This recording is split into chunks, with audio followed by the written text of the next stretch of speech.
Bismillah. Masya Allah. Gak apa-apa jaraknya sini. Dapat aja. Assalamualaikum warahmatullahi wabarakatuh.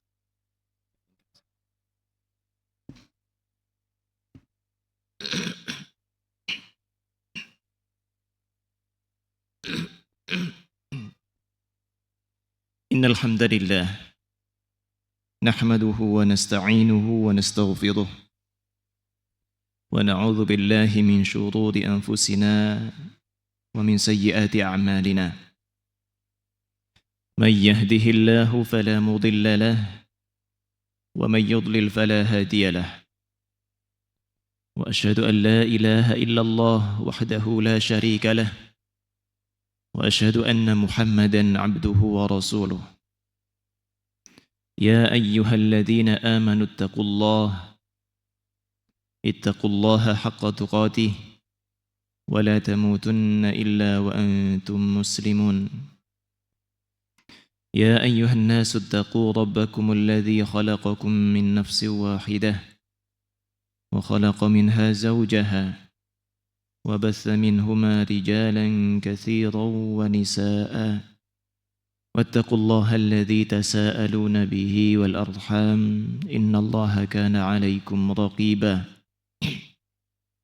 يا أيها الذين آمنوا اتقوا الله وقولوا قولا سديدا يصلح لكم أعمالكم ويغفر لكم ذنوبكم ومن يطع الله ورسوله فقد فاز فوزا عظيما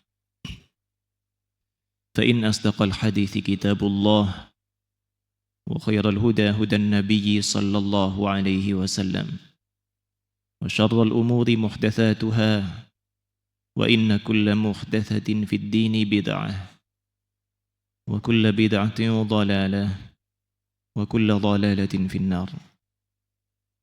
Jamaah sekalian yang semoga selalu dijaga Allah Subhanahu wa taala. Seperti biasa kita saling mengingatkan untuk mensyukuri nikmat Allah kepada kita.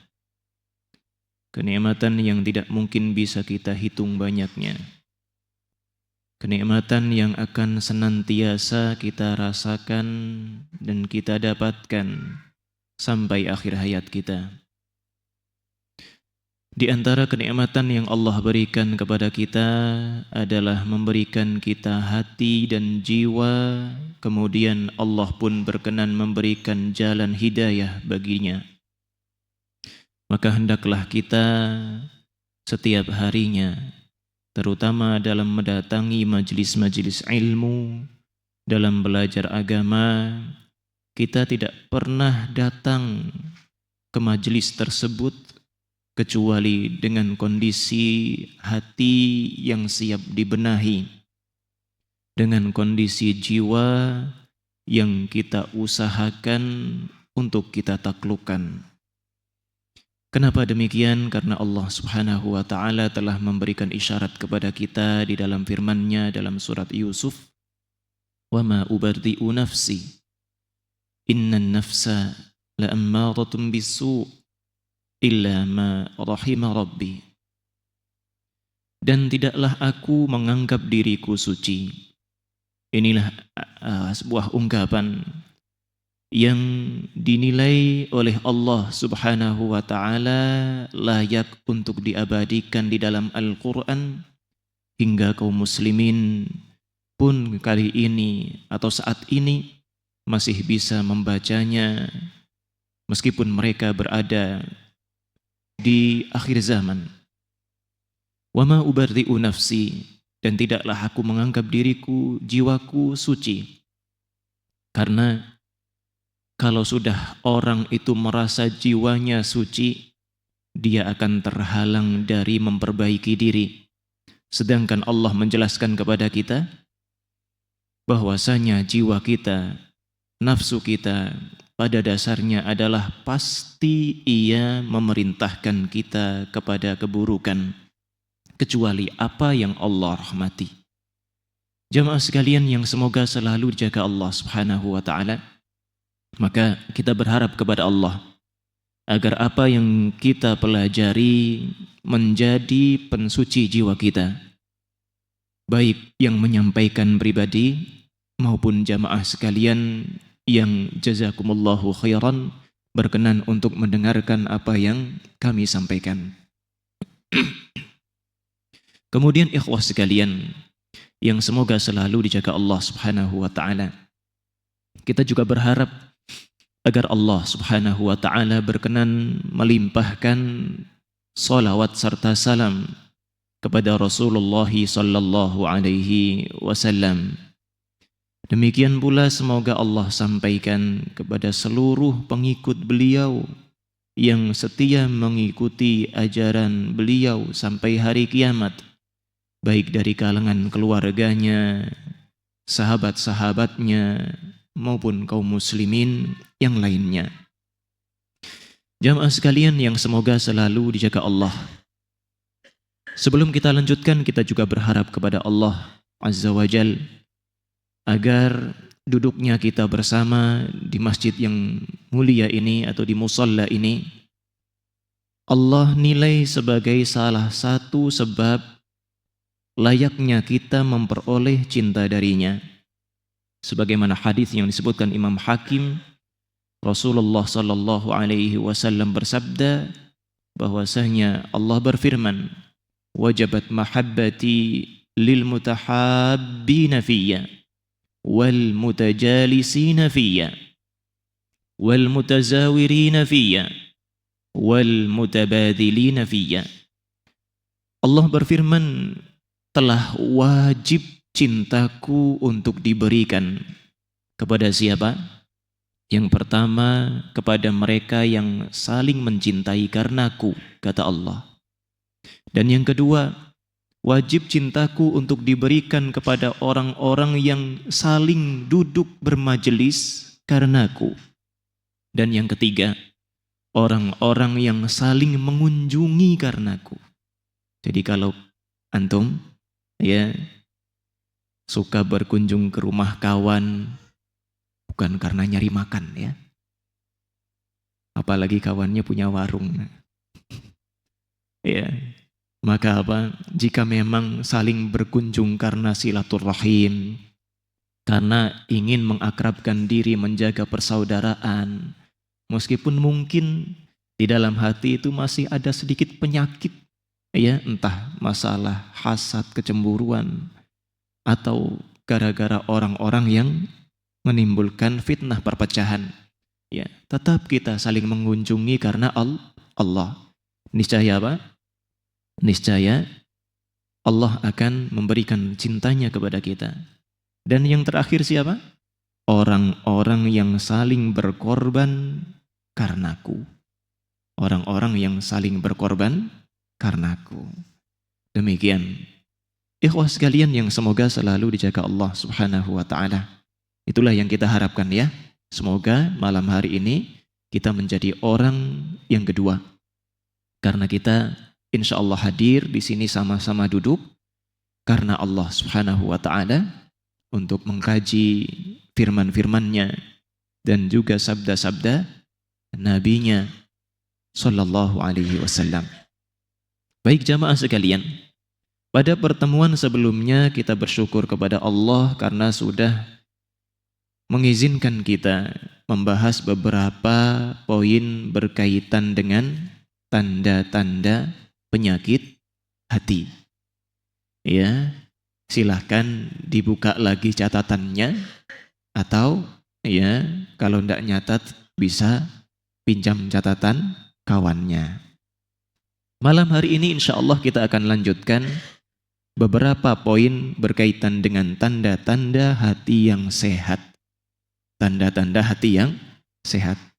Jadi insya Allah mulai malam ini kalau misalkan sebelumnya belum tahu, malam ini kita resmi jadi dokter. Tapi dokter yang baru bisa apa? Mendiagnosis apakah hati kita ini sehat ataukah hati kita ini sakit. Baik. Kalau antum ditanya sudah bisa jawab kira-kira jamaah. Bagaimana kabar antum? Alhamdulillah baik Ustaz. Tapi kalau ditanya bagaimana kabar jiwa dan hati antum, masih bingung mungkin ya, karena kita belum bisa menilainya. Baik rekan-rekan sekalian, jamaah yang semoga selalu dijaga Allah Subhanahu wa taala. Yang pertama yang disebutkan oleh penulis di dalam kitabnya, tanda hati itu sehat adalah apabila hati tersebut membuat orangnya banyak berzikir kepada Allah. Hati tersebut membuat seseorang atau pemiliknya banyak berzikir kepada Allah. Kenapa demikian ikhwah sekalian? Karena kata para ulama, lisan itu adalah cerminan hati. Lisan itu cerminan hati. Apa yang ditampakkan oleh lisan kita, hakikatnya adalah isi di dalam hati. Makanya Syekh menyinggung, gambaran hati dengan lisan kita itu bagaikan sebuah periuk, dan lisan kita adalah gayungnya. Atau gampangnya ya sudahlah, ember. Kemudian lisan kita ini adalah gayungnya. Yang bisa kita ambil dengan gayung tersebut tidak lain adalah apa yang terdapat di dalam ember hati kita. Iya, tidak mungkin kita ciduk sesuatu yang ada di dalam hati kita kemudian yang muncul sesuatu yang berbeda. Demikian, kalau ember isinya air jernih, niscaya kalau kita ciduk apa yang ada di dalam ember tersebut, yang ditampakkan kita lihat dari gayung tersebut adalah sebagaimana yang ada di dalamnya, di dalam ember itu. Demikian pula apa yang terucap dalam lisan kita, bahkan tawanya, sedihnya, semuanya adalah gambaran isi hati kita. Ya, makanya tidak heran Rasulullah Shallallahu Alaihi Wasallam pernah bersabda, la tukthirud dhahik, janganlah kalian itu banyak tertawa. Karena apa? Fa inna kathratad dhahiki tumitul qalba, karena sesungguhnya banyaknya tertawa itu bisa mematikan hati. Ini tertawa gimana Ustaz? Karena kata para ulama dalam sisi bahasa ad-dhahik itu ada 3 tingkatan. Ada yang berupa senyum saja, dan ini adalah mayoritas tawanya Nabi Shallallahu Alaihi Wasallam. Yang kedua, ada tertawa yang bersuara, tapi tidak bisa didengar oleh orang yang jauh. Kemudian yang terlarang adalah al-qahqahah, ya, yang banyak tertawa, berlebihan dalam tertawa sampai suaranya didengar orang yang jauh darinya, tertawa terbahak-bahak. Demikian. Baik jamaah sekalian yang semoga selalu dijaga Allah Subhanahu wa taala. Dan Nabi sallallahu alaihi wasallam juga pernah mengingatkan kita, kata Ibunda Aisyah, tatkala dilaksanakan salat gerhana, di antara yang Rasulullah ingatkan kepada kita apa? Ya ummata Muhammad, wahai umatnya Nabi Muhammad sallallahu alaihi wasallam, lau ta'lamuna ma a'lam, kalaulah kalian mengetahui apa yang aku ketahui, alias apa? Kalaulah isi hati kalian itu sebagaimana isi hati diriku yang memiliki ilmu tentang apa yang Allah ingatkan kepadaku, memiliki rasa takut kepada Allah Subhanahu wa taala layaknya rasa takutku, la dhahiktum qalilan wa la bakaitum katsira, niscaya kalian akan sedikit tertawa dan kalian justru akan banyak menangis. Demikian ikhwah sekalian. Jadi lisan kita ini adalah gambaran hati. Maka sebagaimana kita ketahui, lisan ini tidak mungkin menampakkan yang lain kecuali yang tersembunyi di dalam hati kita. Berarti tanda sehatnya hati kita, tanda baiknya hati kita adalah tatkala yang nampak dari lisan kita kebaikan-kebaikan, terutama zikir kepada Allah Subhanahu wa ta'ala. Makanya itu kriteria pertama. Sebuah hati bisa dikategorikan sebagai hati yang sehat adalah tatkala hati tersebut membuat pemiliknya banyak berzikir kepada Allah. Nah, ini bisa dicek ya. Masing-masing kita bisa memeriksa hatinya sendiri. Lanjut. Ikhwah sekalian yang semoga selalu dijaga Allah Subhanahu wa ta'ala. Ciri yang kedua yang disebutkan oleh penulis adalah hati tersebut membuat pemiliknya senantiasa aktif sehingga dia pasrah kepada Allah dan bergantung kepadanya. Baik jamaah sekalian, apa kaitannya hati yang sehat dengan raga yang aktif? Dan aktif di sini aktif dalam hal apa? Secara umum ikhwah sekalian, kita insya Allah akan sadar dengan apa yang pernah kita alami atau dialami oleh orang-orang di sekeliling kita. Dan ini berdasarkan hadis Nabi SAW yang di awal-awal telah kita ingatkan bahwasanya di dalam hati, bahwasanya di dalam diri setiap orang ada segumpal daging. Kalau dia bagus, dia sehat, jasadnya pun akan bagus.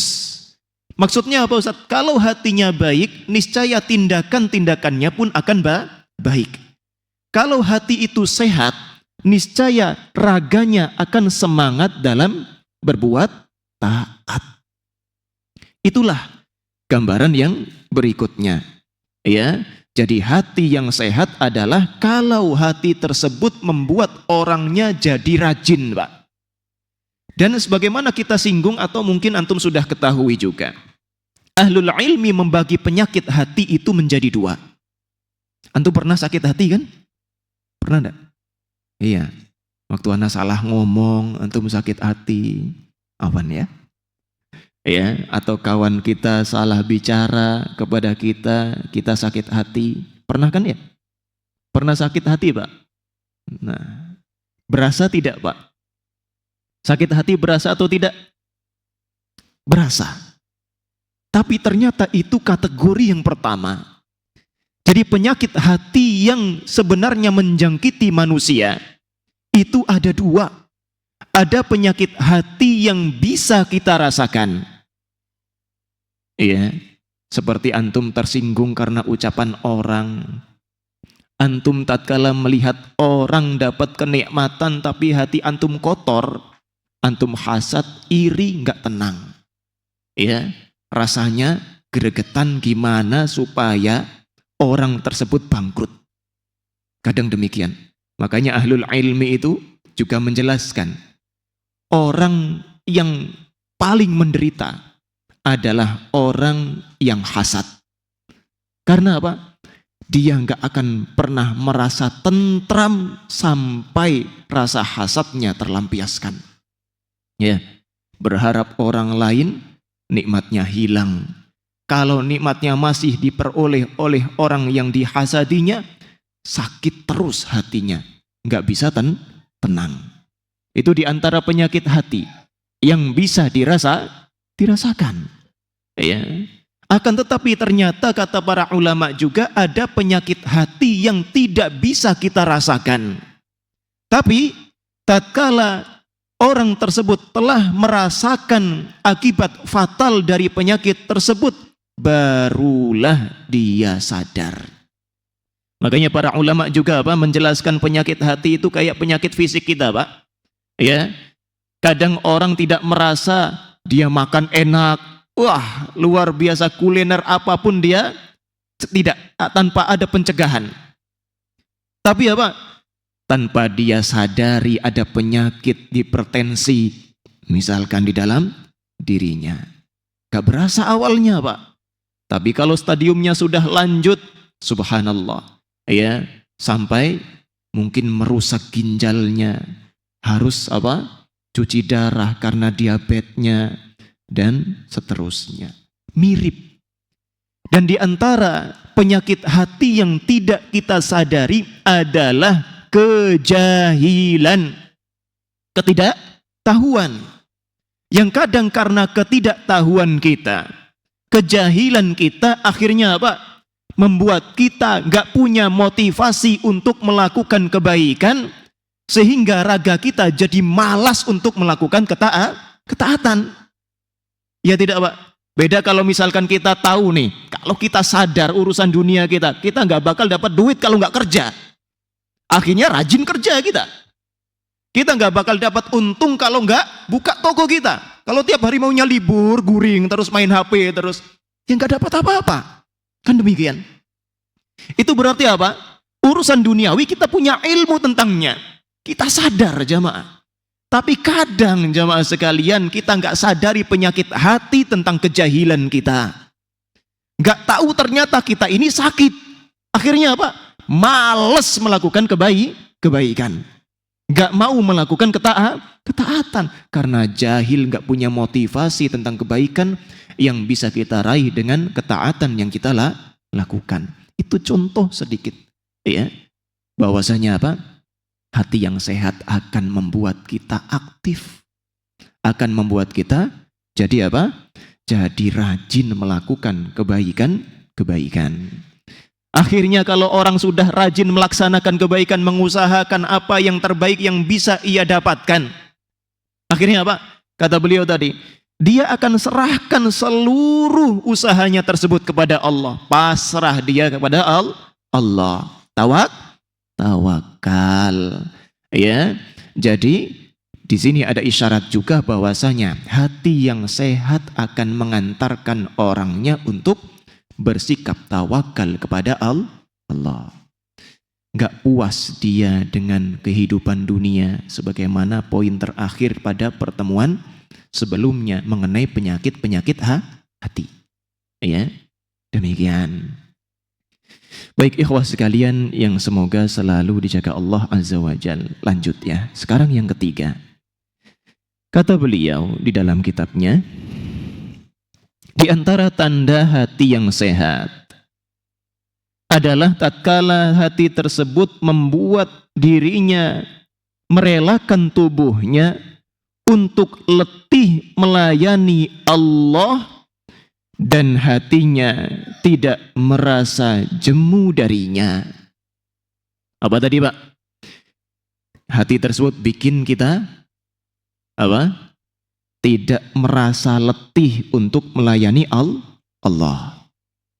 Tapi memang ada masanya capek.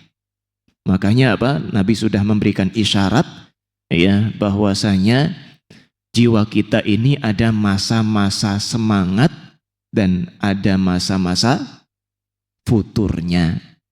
Sebagaimana iman bisa berkurang dan bertambah. Nah, jamaah sekalian yang semoga selalu dijaga Allah, analogi yang Allah sebutkan di dalam Al-Quran atau isyarat analogi yang Allah sebutkan di dalam Al-Quran adalah sebagaimana yang telah kita singgung tadi. Kalau anak seorang anak dia berbakti kepada orang tua, cinta kepada orang tuanya, niscaya dia akan rela untuk bekerja demi kebahagiaan mereka. Bahkan kalau antum ingat mengenai kisah 3 orang yang terjebak di dalam gua, orang kedua dia bertawasul dengan amal salihnya. Dia tidak pernah mendahulukan urusan keluarganya sendiri atau urusan hartanya dibandingkan dengan memberikan segelas susu bagi kedua orang tuanya di malam harinya. Ya. Antum lihatlah, mungkin sekarang sudah jarang anak sampai banting tulang untuk ayah dan ibunya. Ya. Kita ambil contoh yang lainnya. Yang lebih banyak sekarang biasanya orang tua banting tulang untuk anaknya. Atau suami, Masya Allah, karena begitu cintanya kepada istrinya, dia pun melakukan hal demikian. Demi bisa membahagiakan orang yang dicintainya, dia rela banting tulang. Sampai capek pun, meskipun capek, meskipun sakit, tidak dia rasakan. Padahal dia rasakan, tapi sengaja dia abaikan. Karena apa? Karena cintanya kepada orang tuanya, cintanya kepada pasangannya, cintanya kepada anaknya. Antum lihat istri-istri antum itu, kerjaannya 24 jam. Nggak ada habisnya. Kenapa kok bisa tahan? Kenapa kira-kira? Karena mereka itu Masya Allah, makhluk yang Allah karuniai hati yang penuh perasaan, Pak. Cintanya besar, sehingga apa? Sehingga mereka tahan, kuat, ya. Meskipun apa? Bangun duluan, tidur paling belakangan. Demikian. Nah, diisyaratkan oleh Allah Subhanahu wa taala di dalam Al-Qur'an, "Qul in kana aba'ukum." Allah musta'an. Nah, "Qul in kana aba'ukum wa abna'ukum wa ikhwanukum wa azwajukum wa ashiratukum." Katakan wahai Muhammad sallallahu alaihi wasallam, kalau wahai orang-orang yang beriman, gitu ya. Di sini sebenarnya tidak ada. Jadi Rasulullah sallallahu alaihi wasallam diperintahkan oleh Allah Subhanahu wa taala untuk menyampaikan kepada orang-orang yang beriman, wahai orang-orang yang beriman, kalaulah ayah kalian atau orang tua kalian, ya, kalaulah orang tua kalian, anak-anak kalian, saudara kalian, pasangan kalian, karib kerabat kalian, wa amwalun yaqtaraftumuha, harta yang kalian kumpulkan, wa tijaratun takhshawna kasadaha, perdagangan yang kalian khawatirkan bangkrutnya, wa masakinu tardawnaha, dan tempat tinggal yang kalian ridhai, ahabba ilaikum minallahi wa rasulih, itu lebih kalian cintai daripada Allah dan Rasulnya, wa jihadin fi sabilih, dan berusaha berjuang di jalannya, fatarabbasu, tunggu saja, hatta ya'tiyallahu bi amri, sampai Allah mendatangkan keputusannya. Ini isyarat untuk kita jamaah. Kita yang cinta kepada semua yang Allah sebutkan tadi, orang tua kita, anak kita, saudara kita, pasangan kita, keluarga kita, harta kita. Orang kerja biasanya ngapain, Pak? Di antara tujuannya supaya hartanya banyak, kan gitu. Ya, apalagi mungkin dagangannya Masya Allah, orang belum ada yang buka, dia tokonya sudah buka duluan. Karena apa? Takut bangkrut nanti. Atau dia Masya Allah sudah nyaman dengan tempat tinggalnya. Semuanya Allah singgung. Itu semua kalau memang kalian cintai, kan memang wajar manusia cinta terhadap ini. Dan subhanallah, karena kecintaan terhadap hal-hal ini jamaah, mereka mau banting tulang, gak peduli capek, tiap harinya tetap mereka laksanakan. Mereka tetap perjuangkan. Karena apa? Memang mereka cintai hal-hal tersebut. Tapi jangan sampai hal itu apa? Membuat kita juga melalaikan sesuatu yang lebih berhak untuk kita perjuangkan, yakni kecintaan kepada Allah dan Rasulullah sallallahu alaihi wasallam. Sehingga kalau kita ibadah, sholat, itu nggak mikirnya kapan imamnya salam. Ya, nyaman kita. Nggak jenuh kita dengan ibadah. Ya kan kita sering ya Pak ya, kepikiran, padahal sholat berapa menit, ya, yang dipikirkan apa? Ya tadi, kapan imamnya salam, kemudian salam langsung kabur, ya, takut kehilangan langganan, misalkan. Baik ikhwah sekalian yang semoga selalu dijaga Allah Subhanahu wa taala. Makanya Allah singgung di dalam surat Al-Baqarah, wa minan nasi may yattakhidhu min dunillahi andadan yuhibbunahum ka hubbillah. Di antara manusia itu Pak, ada orang-orang yang menjadikan tandingan-tandingan bagi Allah. Mereka cintai hal tersebut lebih dari cintanya mereka kepada Allah. Enggak boleh ya jamaah ya. Sedangkan kata Allah, walladzina amanu asyaddu hubbal lillah. Kalau orang yang beriman itu jamaah, cinta terdalamnya, cinta terbesarnya hanyalah bagi Allah Subhanahu wa ta'ala. Jadi kalau kita selama ini ya mau banting tulang, ya, mau berkeringat, bahkan mengabaikan sakit dan lelah kita karena keluarga kita, maka hendaknya kita berusaha memperbaiki hati kita, mengobati jiwa dan hati kita, sehingga hati tersebut menjadi hati yang tidak juga merasakan jenuh dan resah tatkala beribadah kepada Allah Subhanahu wa ta'ala. Baik, jamaah sekalian yang semoga selalu dibimbing Allah Subhanahu wa ta'ala. Di antara yang disebutkan oleh beliau juga di dalam kitabnya mengenai tanda hati yang sehat adalah pemiliknya rindu untuk melayani Allah. Pemilik hati yang sehat tersebut akan merasakan kerinduan untuk melayani Allah. Makanya kerjanya dia itu jadinya apa? Jadinya waktu menanti panggilan sholat dari Allah. Ya, Masya Allah ya. Dan ini sudah sering, mungkin bukan cuma kita yang tahu, mayoritas masyarakat kita pun sekarang sudah tahu. Karena hakikat kehidupan kita ini diciptakan untuk menghambakan diri kepada Allah. Cari nafkah pun berarti cari surga.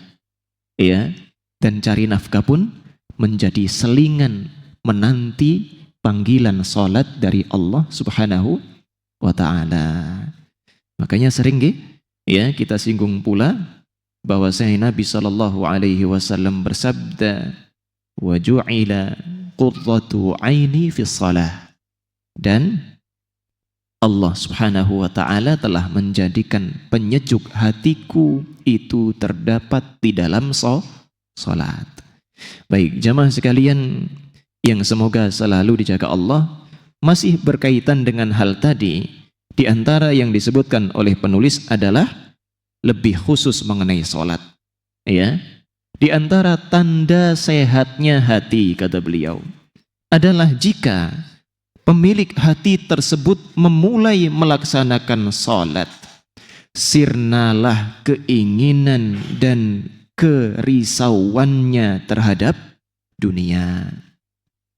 Pokoknya kalau sudah tahu bentar lagi berhadapan dengan Allah, bahkan mulai sholatnya dia mulai dengan takbiratul ihram, Allahu Akbar, Allah yang maha besar, nggak ada lagi permasalahan yang besar. Makanya dunia ini berasa remeh di pandangannya tatkala sudah memasuki sholatnya. Tidak ada yang lebih besar urusan dia di dalam hatinya kecuali apa yang dia laksanakan saat ini di hadapan Allah Subhanahu wa ta'ala. Ya, itu adalah tanda hati yang benar-benar sehat. Ya, berarti selama ini hati kita ini banyak penyakitnya, ya. Iya Pak. Belum bisa kan kayak gitu kan? Ya, sholat pun masih mikir hutang.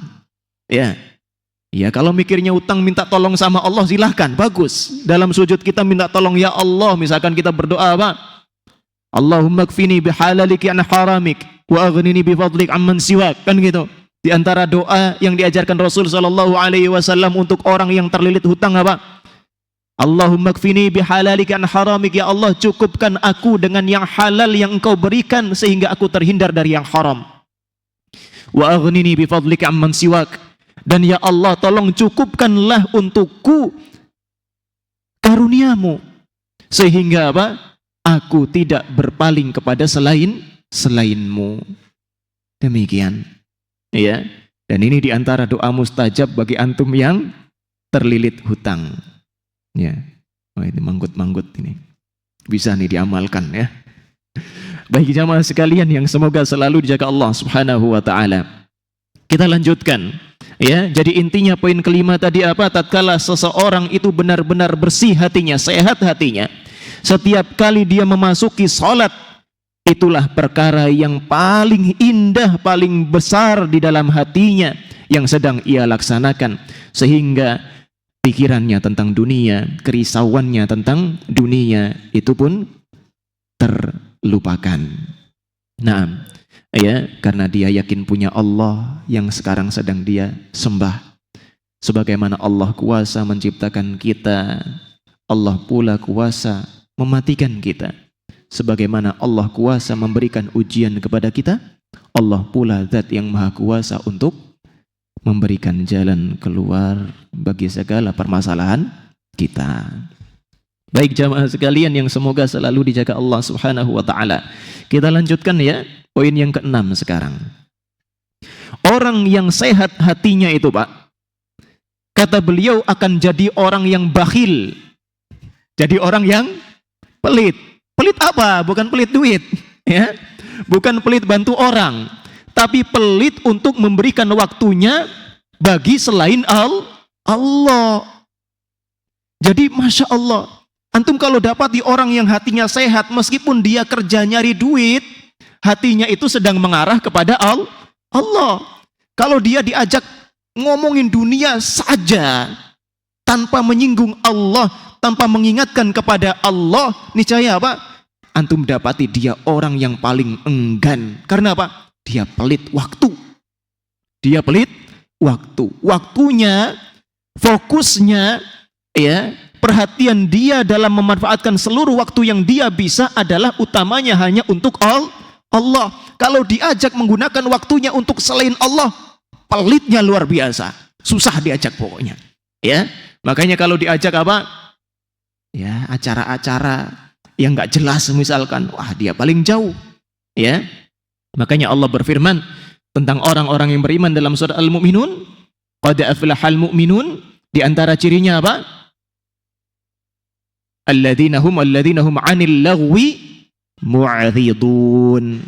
Mereka ini orang-orang yang berpaling dari perkara yang sia-sia.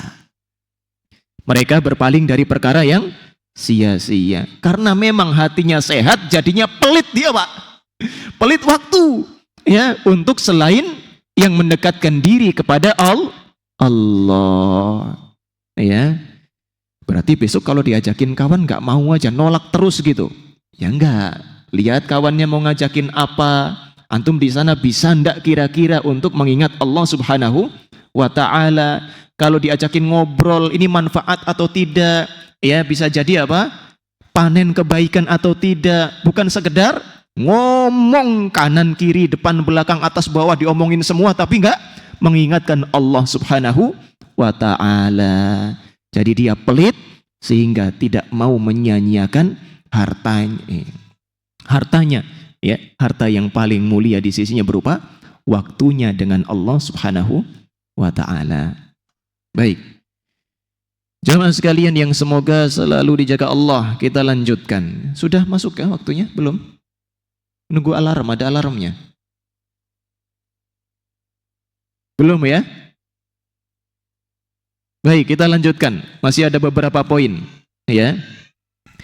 Yang berikutnya yang ketujuh, disebutkan oleh penulis di dalam kitabnya bahwasanya, ya, ciri orang atau ciri hati yang sehat adalah jika perhatiannya untuk memperbaiki amalan itu lebih besar daripada perhatiannya pada amal itu sendiri.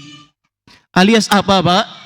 Ya, dia ini fokusnya, hati ini, Pak, kalau sehat akan lebih banyak mikir tentang sudahkah saya baik dalam ibadah saya tadi. Ya, bukan apa? Membesar-besarkan apa yang telah dia laksanakan. Berarti apa?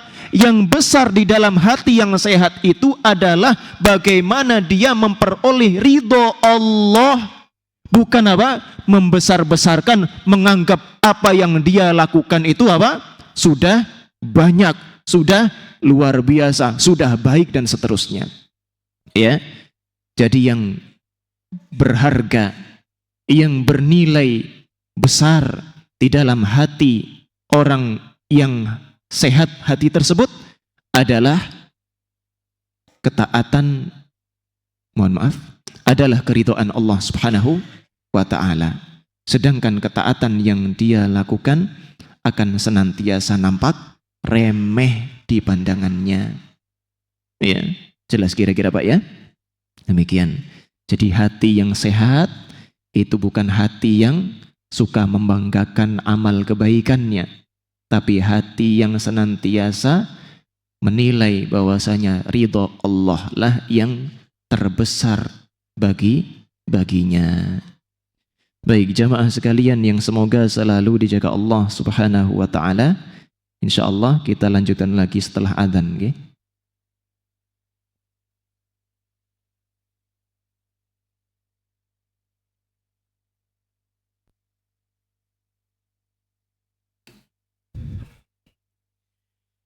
Allahu Akbar, Allahu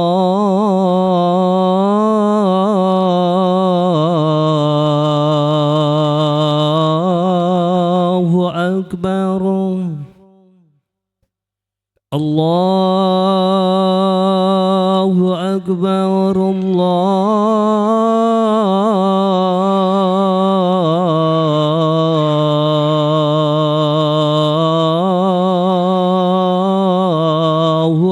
أكبر أشهد أن لا إله إلا الله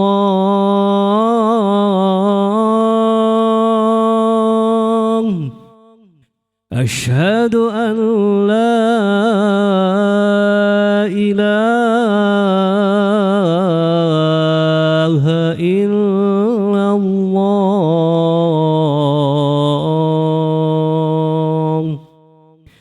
أشهد أن محمد رسول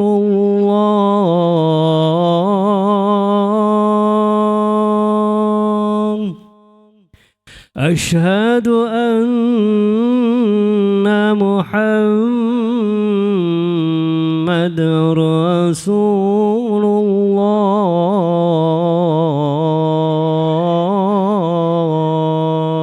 الله حي على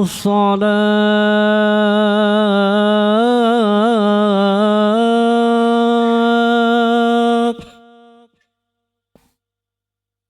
حي على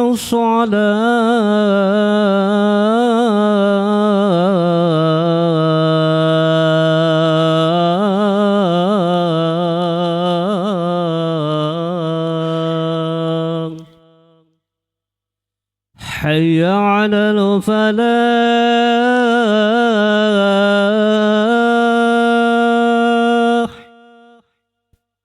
حي على الفلاح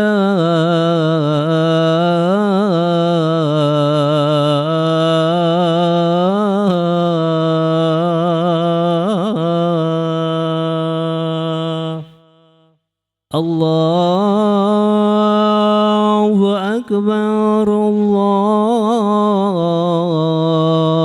الله أكبر لا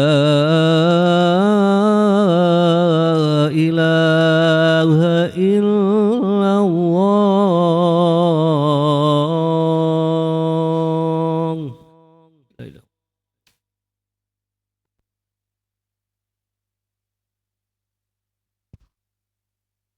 Baik, ikhwah sekalian, kita kembali lagi ke poin yang tadi telah kita sebutkan.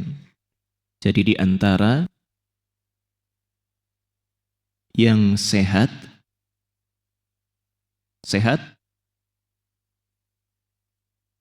nah, jadi di antara tanda hati yang sehat adalah jika hati tersebut sibuk dengan memperbaiki amalannya demi memperoleh ridha Allah Subhanahu wa ta'ala, bukan hati yang sibuk untuk membesar-besarkan apa yang telah dia lakukan. Dan ini juga yang Allah singgung di dalam surat Al-Mu'minun ya. Dalam surat Al-Mu'minun ayat ke-60. Allah beriman tentang orang-orang yang Allah sebut sebagai orang-orang yang berlomba-lomba di dalam kebaikan dan orang-orang yang pertama-tama masuk ke dalam surganya Allah Subhanahu wa ta'ala. Di antara cirinya apa jamaah? Sering kita dengar. Walladzina yu'tuna ma atau wa qulubuhum wajilah annahum ila rabbihim raji'un. Mereka ini di antara cirinya Pak, mengusahakan melakukan apa saja yang bisa mereka lakukan, tapi hati mereka cemas, hati mereka takut. Di antara inti dari faktor ketakutannya adalah karena mereka yakin pasti kembali kepada Allah Subhanahu wa ta'ala. Ibunda Aisyah radhiyallahu ta'ala anha pernah bertanya kepada Rasulullah, "Wahai Rasulullah, apakah yang dimaksudkan oleh Allah di sini adalah orang yang dia mencuri, kemudian dia bertobat kepada Allah, takut sebab pencuriannya? Ataukah orang yang berzina, wahai Rasulullah, kemudian hatinya takut, cemas, dan taubat kepada Allah? Ataukah orang yang berzina, kemudian dia cemas sebab perbuatannya? Apakah mereka yang dimaksudkan oleh Allah di dalam ayat ini? Bukan, kata Nabi SAW. Akan tetapi orang-orang yang salat, orang-orang yang puasa, orang-orang yang sedekah, tapi mereka takut dan cemas kepada Allah Subhanahu wa ta'ala. Di antara sebab kecemasannya apa jamaah? Yang pertama dalam hadis riwayat Imam Ahmad ya, dan kalau tidak salah Ibnu Majah juga disebutkan, mereka cemas tidak diterima oleh Allah. Yang kedua, di antara yang bisa kita simpulkan juga, mereka cemas tidak bisa mempertahankannya sampai akhir hayat. Betapa sering kadang kita ngasih orang karena tersinggung nyebut-nyebut lagi. Ya. Akhirnya apa? Amal kebaikan kita yang telah kita lakukan tergugurkan pahalanya. Ya. Demikian pula kecemasan mereka karena khawatir, apakah yang saya lakukan ini sudah cukup baik, cukup untuk menjadi bekal saya nanti kembali kepada Allah. Itulah kecemasan yang ada di dalam hati orang yang beriman. Mereka beramal solih tapi tidak membesar-besarkannya Pak. Mereka beramal solih tapi tetap diliputi dengan kecemasan di dalam hatinya. Baik, lanjut lagi jamaah ya. Di antara poin yang disebutkan oleh Syekh di sini adalah tanda sehatnya hati itu kalau misalkan luput darinya suatu ketaatan, ia pun merasa rugi. Dia merasa rugi, sedih tatkala apa? Ada kebaikan atau ketaatan yang luput darinya. Makanya Al-Imam Az-Zahabi dalam Tarikh Islam menyebutkan Sa'id bin Abdul Aziz itu Pak, orangnya sekali saja beliau ketinggalan sholat jamaah, beliau itu nangis. Gak kayak kita ya, biasa aja ya. Subhanallah. Ya, nangis karena apa? Kehilangan sholat jamaah. Atau di dalam Al-Quran antum bisa ingat tentang kisah mengenai perang Tabuk. Pernah tidak kita ingin singgung tentang apa? Tentang kisahnya Ulbah bin Zaid. Pernah belum? Pernah ya? Oke, masih ingat? Ingat apa lupa? Ya. Intinya ikhwah sekalian, di antara tafsir berkaitan dengan ayat-ayat tersebut, ya, adalah apa? Mengenai orang-orang yang diserukan kepada mereka untuk ikut berjuang bersama Nabi SAW. Bahkan Nabi bersabda apa? Man jahaza jaisyal usrati falahul jannah. Siapa saja yang turut serta membekali pasukan usrah, perang Tabuk, ya, maka bagi dia surga. Para sahabat, Masya Allah, antum tahu mereka kalau bisa bawa apa yang mereka bisa sumbangkan di bawahnya. Ada yang cuma bawa ya secakup kurma. Ibu-ibu, Masya Allah, semangat juga. Mereka membawa mungkin perhiasannya dan apa yang bisa mereka dapati dari rumahnya. Ulbah bin Zaid, dia juga sama. Tapi kondisinya miskin kan dia. Dia hartanya cuma 2. Masih ingat apa itu? Cuman ember dan bantal yang isinya serabut kurma, jamaah. Gak punya harta yang lain, tapi ingin nyumbang. Masa bantal disumbangin, ember disumbangin? Buat perang, buat apa? Ya, buat helm gak bisa. Ya, jamaah sekalian. Beliau itu jujur. Akhirnya datang kepada Rasulullah Sallallahu Alaihi Wasallam supaya apa? Beliau tetap bisa dilibatkan berangkat perang bersama pasukan kaum muslimin. Nabi Sallallahu Alaihi Wasallam mengatakan, dan banyak yang juga mengalami hal demikian.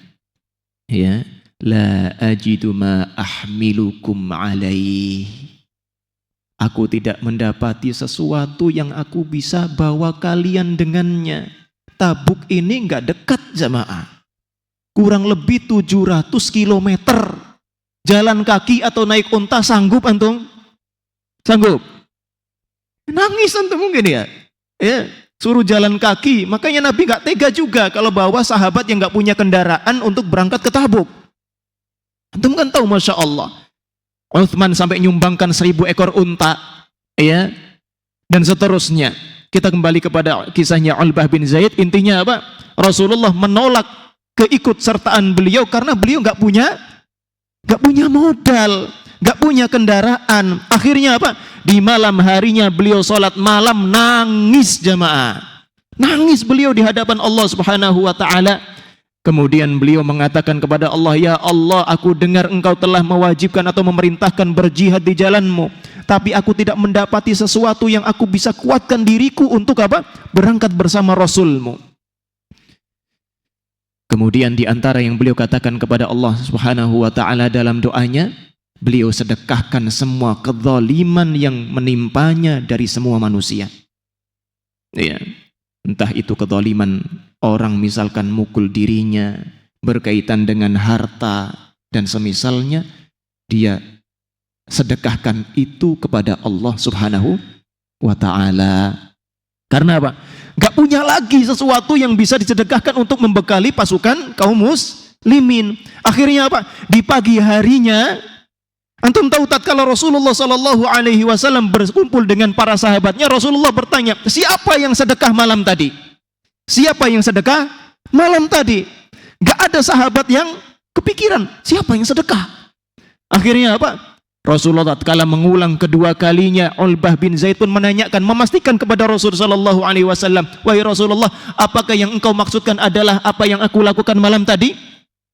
Iya, ternyata itulah yang dimaksudkan oleh Allah, diwahyukan kepada Rasulullah, sehingga di pagi harinya ditanyakan oleh Rasulullah kepada para sahabatnya.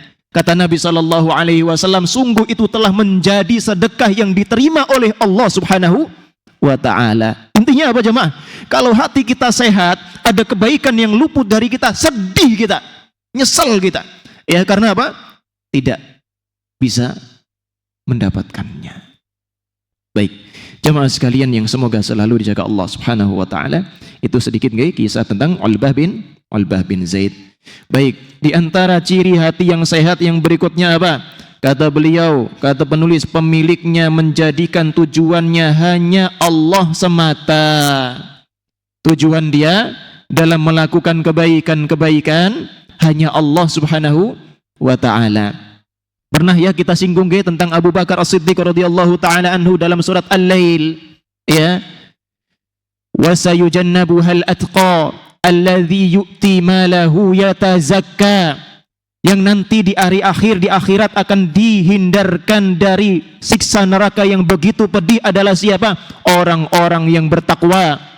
Ya, al-atqa, orang yang bahkan paling bertakwa. Allah singgung di sini. Nah, siapa mereka? Di antara cirinya adalah alladzi yu'ti malahu yatazakka. Kalau dia ngasih harta, sedekahkah, infakkah, ya, zakatkah, tujuannya apa? Tujuannya yatazakka, dia hendak mensucikan dirinya atau mensucikan hartanya. Kemudian di antara apa yang Allah sebutkan, wa ma li ahadin indahu min ni'matin tujza. Padahal dia ngasih itu bukan untuk balas budi, Pak. Bukan karena dulu pernah dikasih kemudian dia beri, bukan. Dan tidak ada tujuan yang lain supaya nanti ada orang yang bisa balas kebaikan dia, tidak sama sekali. Illa btigha'a wajhi rabbihil a'la. Tujuannya hanya apa? Mencari wajah Allah Subhanahu wa taala. Bisa masuk surga, nanti tidak dihalangi untuk bisa memandang wajah Allah Subhanahu wa taala. Ya. Wala saufa yarda, dan pasti Allah akan ridha. Hujan jamaah. Allahumma shayyiban nafi'an. Berarti kajiannya dipanjangin ini ya. Baik, kita lanjutkan ya. Insyaallah singkat saja, masih ada 2 poin tapi akan kita sebutkan secara ringkas ya. Yang ke-10, di antara tanda hati yang sehat adalah cinta terdalamnya hanya untuk Allah. Ya, kalau di sini kata penulis itu senang kepada Allah dan benci kepada selain Allah. Ini dalam masalah ibadah ya. Karena ada cinta yang tabi'i ya, cinta yang sesuai fitrah, misalkan suami pada istrinya, ayah kepada anaknya, ibu kepada anaknya, anak kepada orang tuanya ya. Itu normal. Tapi cinta terdalamnya, cinta terbesarnya hanya bagi Allah Subhanahu wa ta'ala. Itu tanda hati kita sehat. Kemudian yang terakhir ya, kata beliau, hal yang paling dicintainya adalah kalamullah.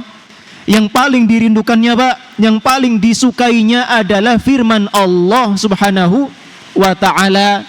Makanya rajin ngaji, meskipun apa? Meskipun gak ada yang nyuruh dia ngaji ya. Karena Al-Quran adalah kalam Allah, dan itu menjadi hal yang paling dicintai oleh orang yang hatinya sehat, hatinya masih murni sebagaimana Allah ciptakan dia di awal kali. Makanya ikhwas sekalian, kita ingat Abdullah bin Mas'ud pernah mengatakan apa? Kalau antum mau ya tahu apakah dia cinta kepada Allah, maka apa? Lihat bagaimana dia dengan Al-Quran. Kalau dia cinta Al-Quran, maka apa? Berarti dia cinta kepada Allah. Kemudian Utsman bin Affan pun pernah mengatakan, ya, kalaulah misalkan hati kalian itu sehat, hati kalian itu suci, niscaya dia tidak akan pernah merasa kenyang dari firman Allah Subhanahu wa ta'ala. Demikian ya. Sampai sini dulu. Itu beberapa ciri mengenai hati yang sehat. Wallahu a'lam bishawab. Subhanakallahumma wa bihamdika asyhadu an la ilaha illa anta astaghfiruka wa atubu ilaik. Assalamualaikum warahmatullahi wabarakatuh.